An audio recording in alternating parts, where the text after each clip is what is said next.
Welcome to Small Venue Music. Our podcast showcases the amazing local musicians and incredible small music venues right here in Richmond, Virginia. Join us each episode as we talk to musicians, venue owners, and even fans to help everyone get a better understanding of what makes our local music scene so special. Whether you're a musician, a fan of music, or just curious about the local music scene, we think you'll really enjoy the show. On this episode of Small Venue Music, we'll be welcoming Angi and Rob Pannell of the Chilton House to the show. For the past 6 years, Angi and Rob have been hosting intimate concerts in the living room of their home on Forest Hill Avenue. They've created a truly unique experience for both the artists and the audience members.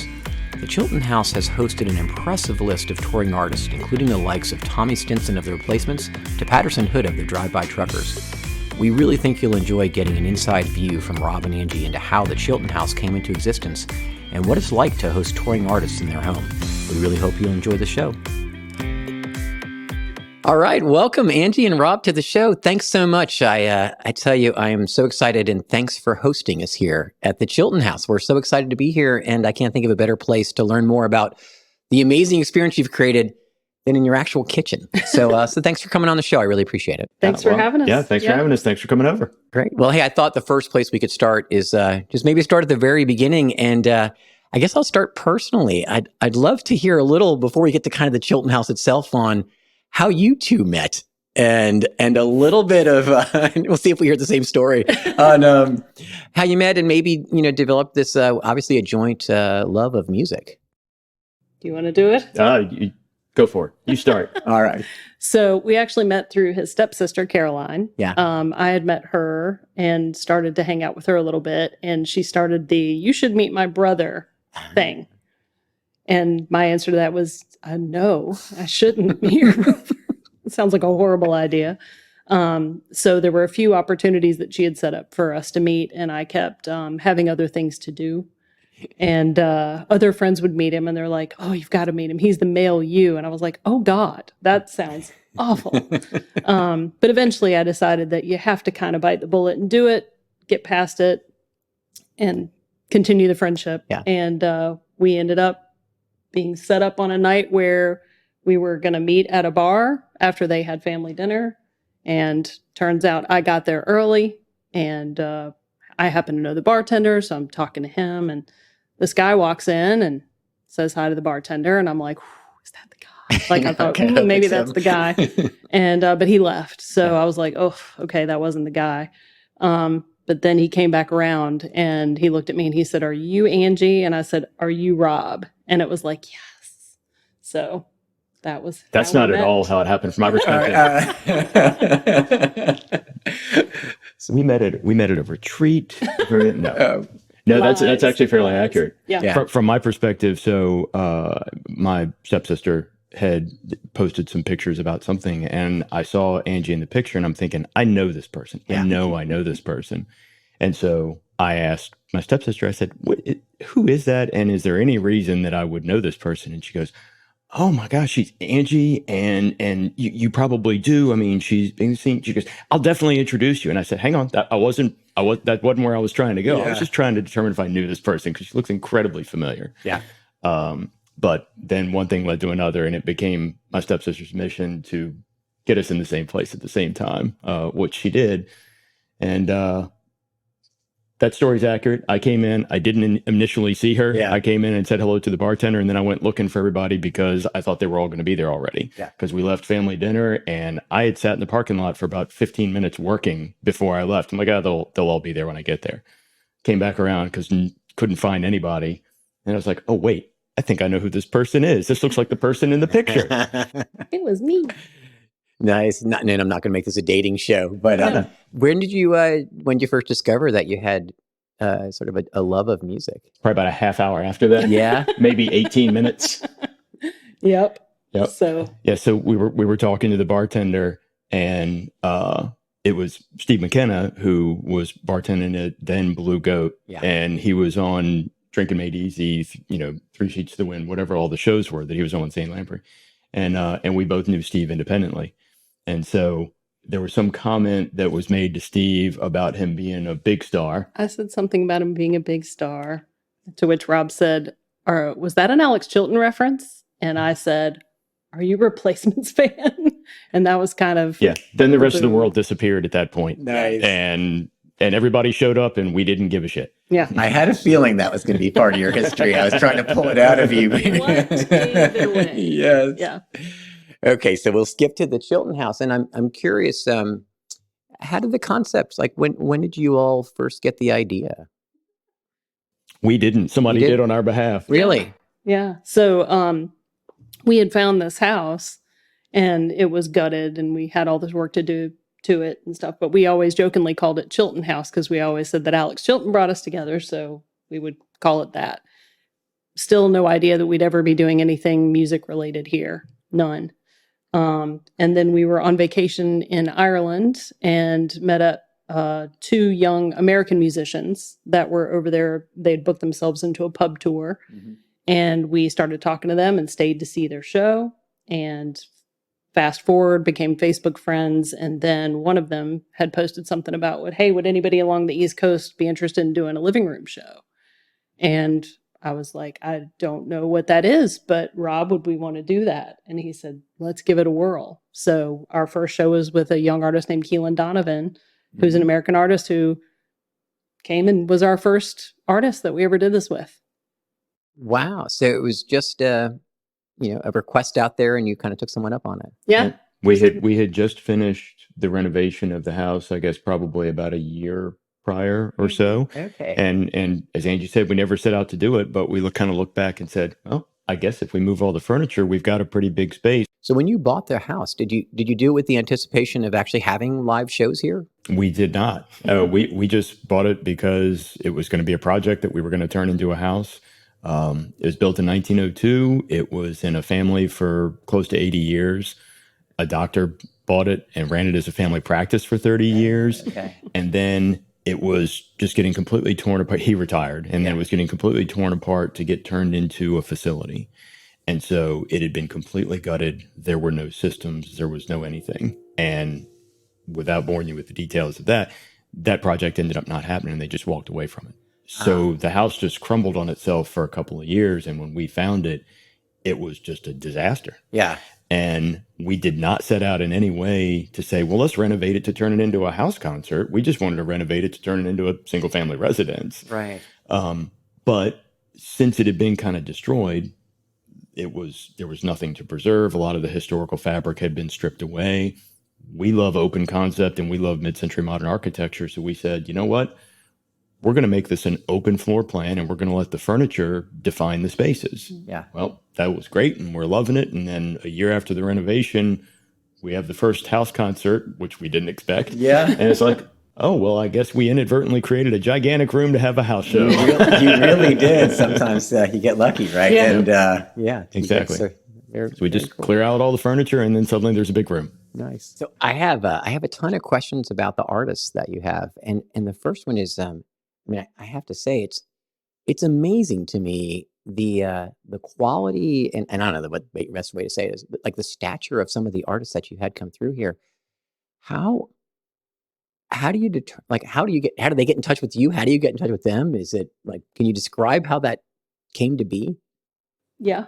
So, yeah. so after Keelan had played here, he came back and played again. And then, Rob and I'd go see a good amount of live music. And we often talk to the artist after the show, and we're huge Bob Mould fans. And we'd sort of gotten to know his bass player, Jason Narducci, talking to him after shows and learned that he did a kind of a solo gig called Split Single. And we would go see Jason doing that. And after one show up at Comet Ping Pong in DC, I just was emboldened and said, would you ever want to do a show at our house? Fully expecting the answer to be no. Yeah. And because we weren't that good of friends. Yeah. It's like, And he said, that sounds kind of interesting. So let me think about that. And then security came over. Just escorted you. Yeah. But he got back in touch and said, how about November 11th or whatever date? And it was like, oh, okay. So that was how we got Jason. And that's kind of what started it for real. Okay. Yeah. And for the other artists that come through, like nowadays, is it word of mouth? Do you like, because I have this, like, I see some of the artists come through. I'm like, well, I'd love for them to play in my living room too, but I'm pretty sure they won't.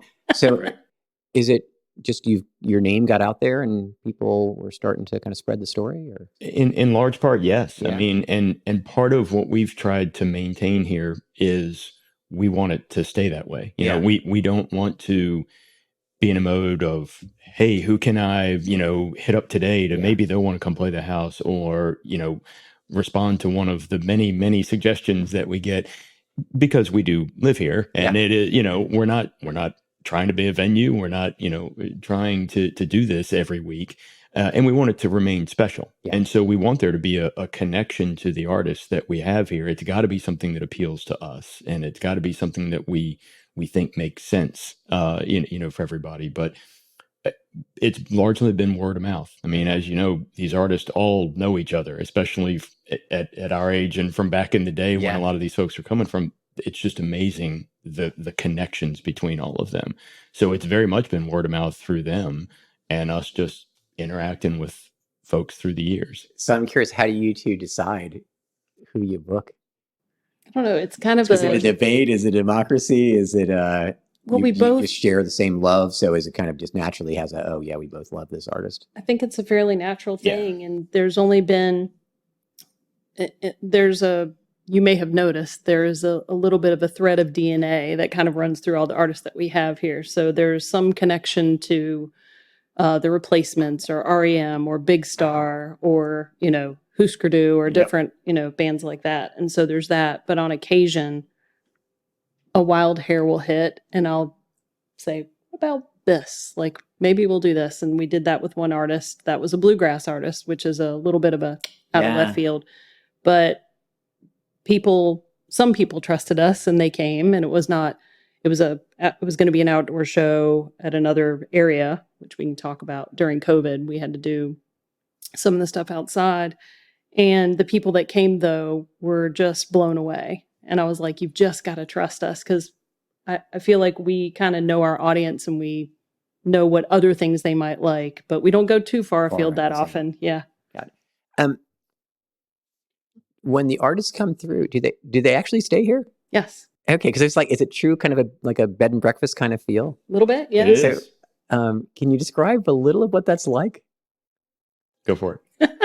So one of the things that we always check with the artist about is any food preferences, restrictions, things like that, food and drink. And we just tell them what time to come for load in and for sound check, and then come in, show them upstairs, show them their rooms. We feed them before the show. Some of them don't like to eat before, they like to eat after. So we take care of that as well. But they just sort of hang out and become part of like our lives for the period of time they're here. And we want them to feel like they're at home. Yeah. And not, in a sterile hotel environment. So I always pictured when I kind of heard about this, you guys, sitting here in your pajamas with the artist, drinking coffee in the morning after the show. That happens. That absolutely happens. Yes. That's incredible. Yep. That's well, incredible. and part of it too is, in our minds, we want this to be as absolutely as beneficial to the artist as possible. Yeah. So, it's an opportunity for them to not have hotel costs and not have food costs and not have things, because that's part of the point of doing it this way. So we try to be as absolutely full service for them as we can.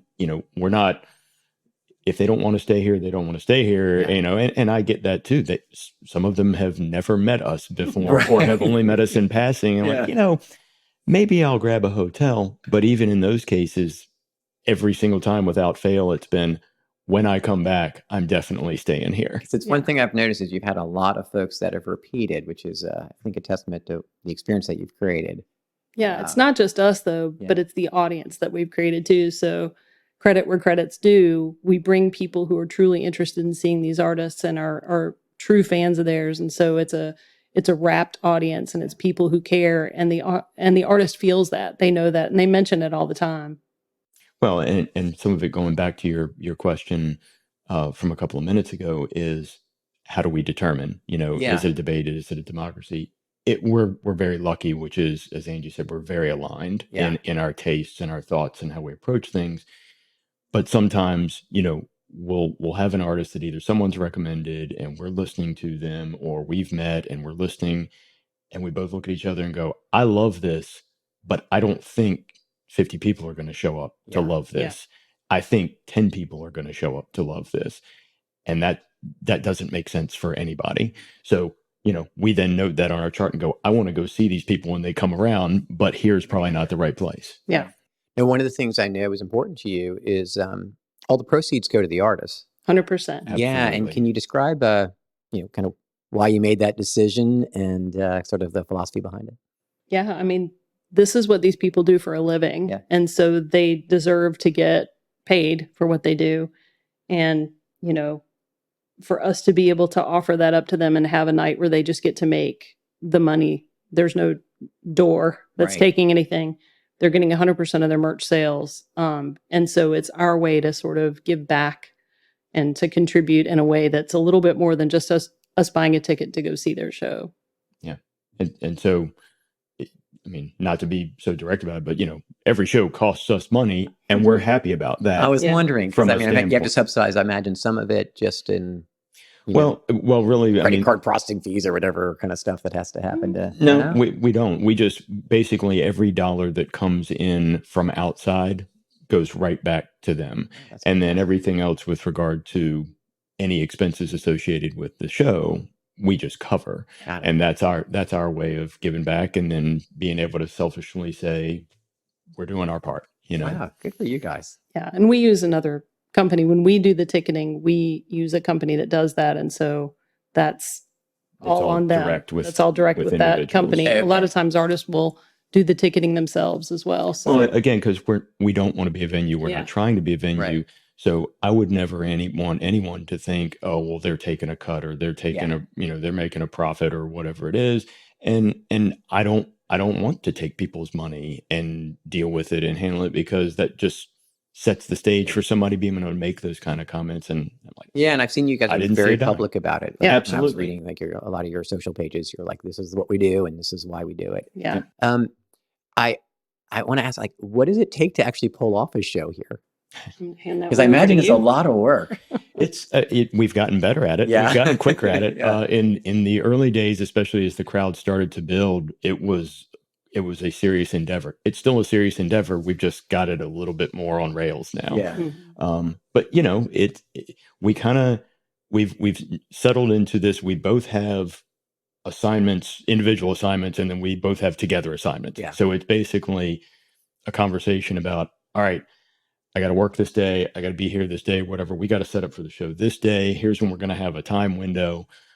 But as you would imagine, it involves rolling up carpets and taking down light fixtures and moving furniture and packing furniture into the back little closet in Yeah. a Tetris fashion and making sure things are clean and set up. And if it's winter, getting a coat rack up and, it depends, printing a sign, getting a sign put out front, all those kinds of things. How about things like the sound engineering and things like that? Is that the artists bring that, or do you all handle that as well?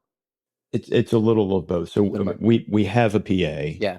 that we acquired after it got to the point where, okay, we had a bunch of lovely, lovely friends because we know a lot of people in bands and they're Yeah. wonderful and they lent us a lot of equipment during the early days. And I have some equipment. Yeah.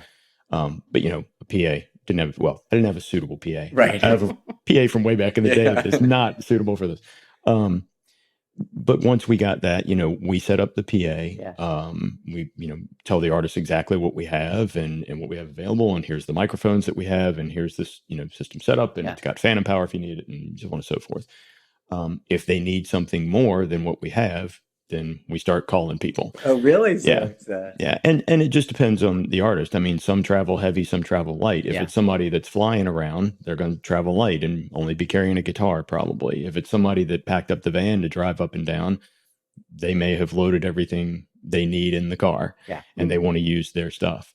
But it just depends. Some people show up with amps and guitars and Yeah. whatever, and some don't. And if they don't, we go find them. Now, Yeah. is it primarily the two of you that handle all of it, or do you have a group of people that work with you? We handle all of the getting the house set up, but like Rob mentioned, we have people that we borrow equipment from Yeah. who are gracious enough to do that. But so we always have art for our artist. Our friend Rob Sheely, local artist, has been lovely about donating that to us. So he always creates art for every artist, which we love. Our dear friends Ron and Tom are our doormen. So on show nights, Got they that. will check you in Yeah. just to make sure you're on the list.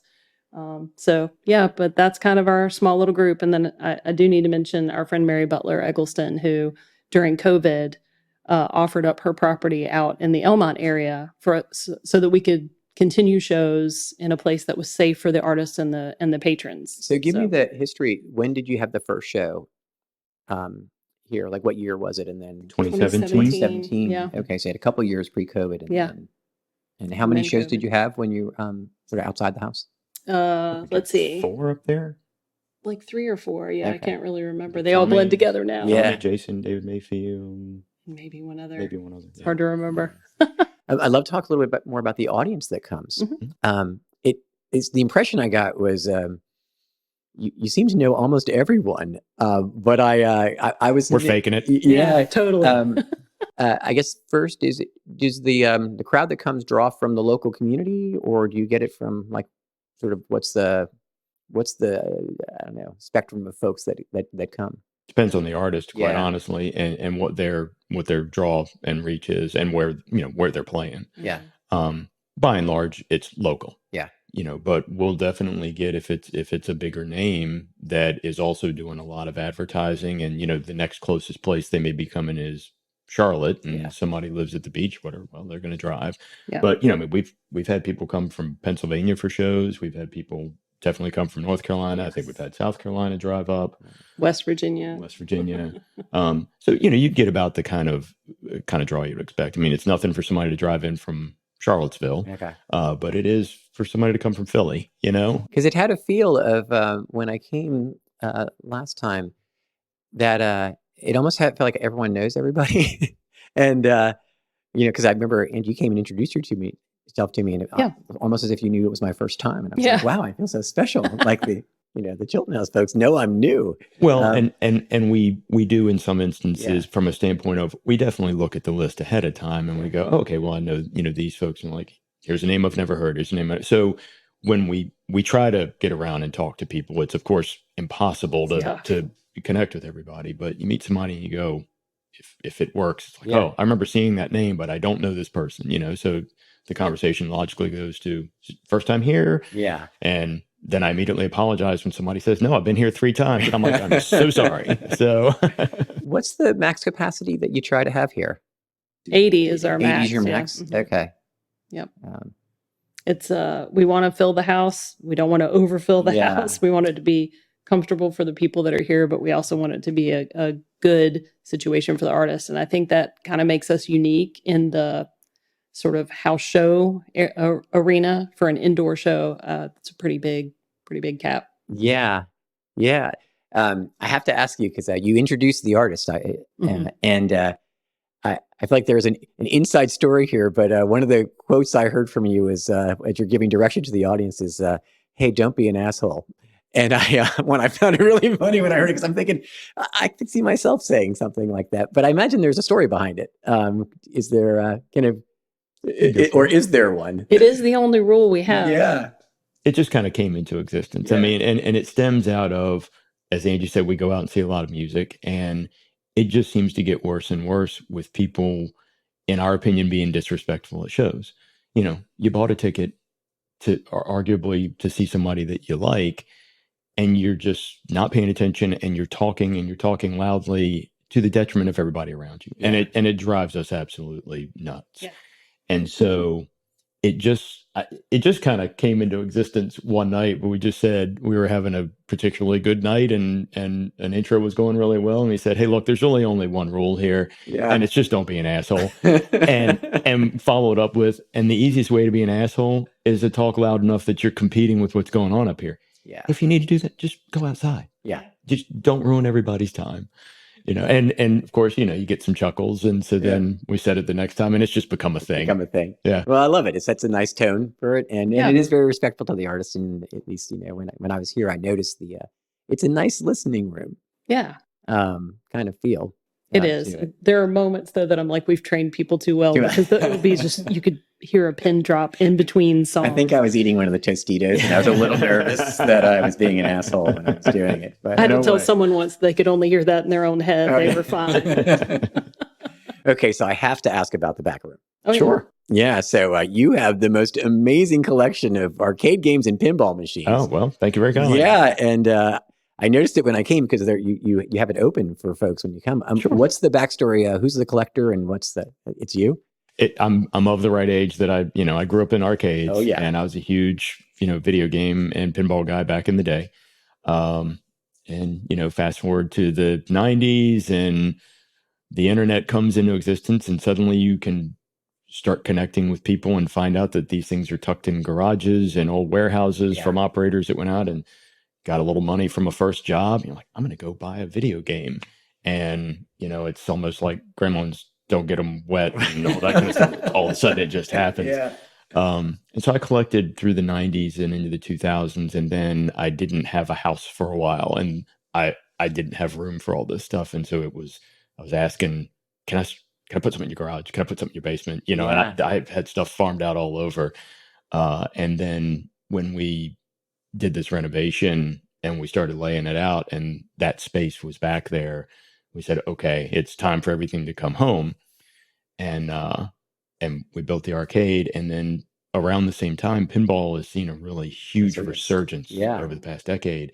And new machines are coming out and new manufacturers are hitting there. And so fallen into that trap now. And suddenly there's new games back there. And but we're out of room now. Right. Yeah, You're out of room. It's all full. Now, Got one in the foyer. I may have heard a rumor that you are quite the player. Well, that may be what others say. I would never say that about myself. Oh, yeah. So, there may be some awards in your past that I play a lot. Yes. I know that. So, but I am a competitive pinball player. That's very. He is number 2 in Virginia right now. Really? Yes. Okay, that's true. There it is. I can see he's bashful about it, but I don't like to talk about myself. No, that's all right. But it's a blast. Yeah. We have a wonderful and lovely pinball communities that have popped up all over the country. We have a wonderful one in Richmond. We are very, very fortunate. It's an incredibly cool group of people. We have a Richmond Pinball Collective up on Midlothian Turnpike where we all put games in there, and its membership, there's probably 40-some games in there now, and it's great. Well, I tell you, it's actually additive to the experience too of coming here for shows because it's like, you're mingling when you first come, and I'm like, wow, what an amazing, I don't want to say kill time, but a way of like starting off the night, right? With all these old arcade games, which are just very fun. Yeah. So I have some questions around aspirations for the future. And any answer's fine of like just keep doing what you're doing. But do you have any like artists, either realistic or unrealistic, where you're like, wow, if we could just get them here, that would be great. That's on your list. You know, start with unrealistic or realistic? Let's start with unrealistic. This is a fun. It's never going to happen. Yeah. Bob Mould. I have just an amazing love for Bob and all of his music, but we've joked, only sort of, that if he ever did play here, that's when we'd have to replace all the windows. But I mean, it'd be worth it. So that'll never happen. But in the realm of reality, I mean, there's always a lot of people that we have kind of in our heads. There are conversations that are always sort of ongoing and just trying to find the right time for certain artists. Another unrealistic one that came to me today was Neil Finn. Oh, wow. That would be amazing. If we could ever get Neil Finn, that'd be great. He's in New Zealand. That'll be a little difficult. But maybe we could get Craig Finn. Maybe we could get Craig Finn. That would also be awesome. Fantastic. We do love the Hold Steady, so that'd be great. Oh, yeah. But yeah, lots of folks. Chris Stamey, obviously, Mitch Easter, Jody Stevens, who we are now fortunate to know. Adore Jody. He's the best. So hopefully we'll get him here with Those Pretty Wrongs. And we do love our folks coming back to us too, but we're continuing to grow it out. Yeah. Yeah. And do you have any aspirations for how many shows a year you want to do? No. We really don't. I think we did 10 this year. 9, I think it ended up being, yeah. And it's just all about the artist, which artists make sense, when are they touring, what are they up to? Yeah. We might have 2 in 2 weeks and then not have another one for 2 months. Yeah. How far out in advance do you book, or like? We've got them through June of next year already, kind it's of been slated. That far, and it's also been with 3 weeks notice. Yeah. Okay. So when he said, do you think you can sell enough tickets in that short of time? We'll give it a shot. Nice. Certain artists, I'm like, that's a no-brainer. Of course we can. But it's one of those things that the minute it becomes work, it won't be fun anymore. And we do this because it's a good time and because we enjoy doing it and we enjoy giving back. But it's been a weird organic experience, and it's been sort of magical. I don't really know how to describe it, but I don't want to force it. And we're not trying to become a venue trying to fill out a calendar. So we're able to say yes when it makes sense and bring the right people in. Well, I tell you, it's a good way to close. Because that's how I felt about it when I came, was it's a very organic feeling experience you've created here. And I must say, it's such an additive experience for Richmond's music scene, because there's nothing else like it here.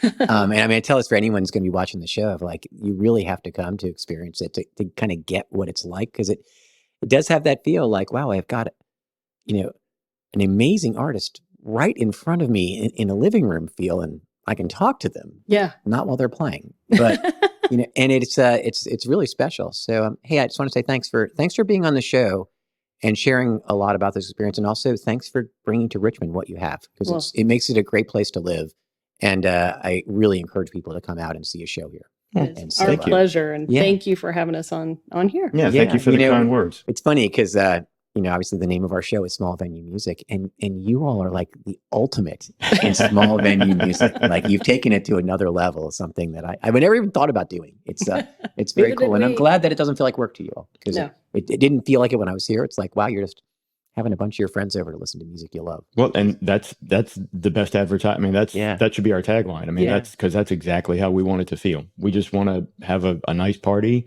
and you've got the side benefit of there being an amazing artist up front. Awesome. Yep. Well, hey, it was great talking to you and getting to know you both. So, hey, cheers. Great. Thank cheers. you. Thank you so much. Thank you very much. Thanks for having us. Cheers. Thank you.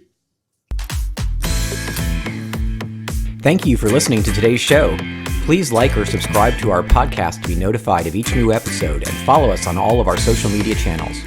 If you are a local Richmond band or venue owner and you'd like to be featured on the show, please feel free to send us an email at smallvenuemusic@gmail.com. We'd love feedback on each episode, so please leave a comment to let us know how we're doing. Thanks again for listening.